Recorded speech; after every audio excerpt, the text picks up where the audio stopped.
To construct the pattern for the gathered t-shirt dress, print out the pattern using a stick of glue. Glue the pattern pieces together. Each pattern piece is numbered in the right-hand corner and in the body of the piece.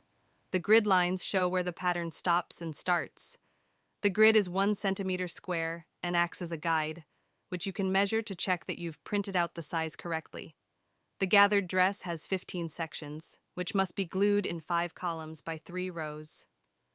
Cut off the right-hand plain white border on the pattern pieces and glue each piece to the next one working from left to right. This constructs the first row. The second row is much the same, except that you must cut the border at the top and at the right.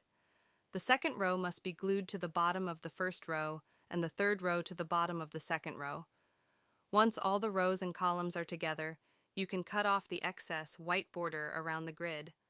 Cut out the size required using the colored lines for the size as a guide.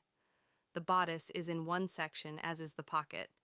However, for the lower half of the dress, the pattern acts as a guide so that you can construct a rectangle for your size in the desired length. The length is knee length, so add to this if you want it longer, and subtract if you want it shorter. The suggested lengths are on the pattern. For the width, you need to add width to the right-hand side of the rectangle. The width of the rectangle is 39 centimeters for extra small in the standard size pattern, and 51 centimeters for 3 extra large in the plus size pattern. This rectangle must be cut to the fold, and you need 2. Each subsequent size is 2 centimeters wider.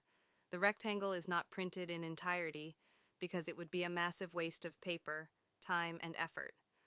All that is needed for the lower skirt of the dress is to draw the size using a ruler onto your fabric.